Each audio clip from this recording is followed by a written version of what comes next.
I'm a good musician in some senses, but I'm not a player. I have these little stickers on there, partly because I'm awful, just in case you see the stickers and think, oh my God, he's awful. I am awful, but that's my excuse for those.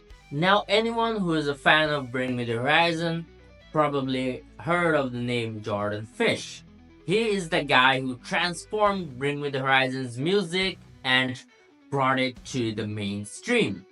Of course, he plays a important role in their live performances and also their music production, because Jorden Fish is a man of many talents.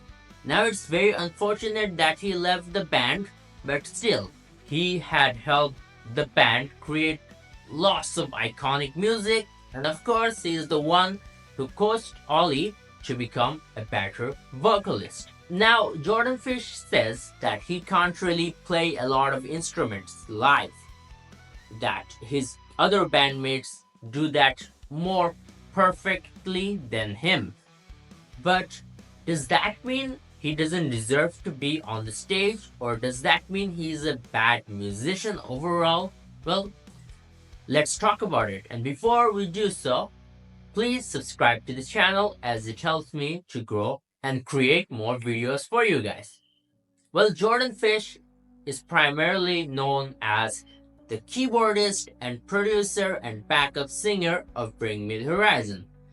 But he kind of downplays his role as a keyboardist in many of his interviews. So, what does this person do when he is live on stage? Generally, we'll just kind of take a song and then look at what's the best way to chop it up to perform. Because obviously, like when we're in the studio, I don't tend to think too much about how it's going to be played. I'm just trying to make something good. We look at it and see what's going to feel better to play on here. Like if there's something that's a bit more percussive or going to look better performed on the pads, we'll move it onto here, because it's all a MIDI-based system, so we can literally shift sounds around. I can have them on here, so some songs I'll be playing up here, and then I'll move on to these if I want to, or even down here I've got some stuff.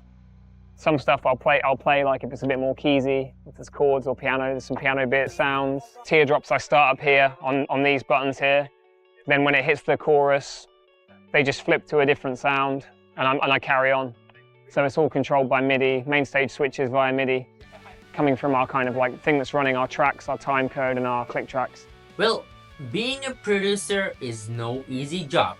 I myself make my own music, and of course I'm partially inspired by Bring Me the Horizon. You guys can check out my music over here. Something's gonna pop up in one of these areas, so click that and listen to my music. So anyways, being a producer is no easy task. It takes a lot of time and it takes a lot of experience to help the singer or the band get that sound that they really want. So it is another level of challenge in its own way. Now, as I am a producer myself, even if I have to like play one of my songs live, I would probably want backing tracks for the instrumental, because there are a lot of things over there that you can't really play on the keyboard or in the guitar. Even if you do that, it might not sound like the song. So that's why people like Jorden Fish being on stage is a big help to the band and to the artist. He not only plays the backing tracks, but he also plays one-shot samples on his little devices, and also sometimes he does play the chords of the piano, and not to mention his amazing voice. A lot of people, including myself, appreciates his voice. He is a very good vocalist. So we all think that just shredding the guitar or shredding the keyboards can make you a good musician, but nowadays knowing how to play stuff with your computer live and knowing which buttons to press to play those samples and play those one-shot elements is also a big part of being a band, because music is evolving day by day, and of course we have to stay updated with the technology, and also we have to play our live instruments properly. And this is something that Jorden Fish does amazingly.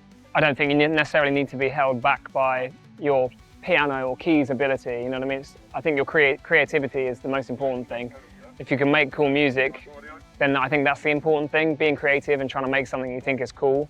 Mess with software synths, experiment, and just enjoy what you're making. As long as you can make some music that you think is cool and people connect with it, then that is way more important to me. So even though he can't really play any instruments super professionally, but this man knows how to use his DAW on stage and also bring together amazing backing vocals that he can perform. And also guys, I have launched my Patreon, so it's in the description of this video. Go check that out if you have the time. So it's obvious nowadays that every band needs a guy like Jorden Fish to amplify their performances, because backing tracks and click tracks obviously help us to get a lot of sounds and make us sound more full on stage. So anyways, that was the video. What did you guys think about my little video and about Jorden Fish being on stage and whatnot? Leave your thoughts in the comments and let's have a chat.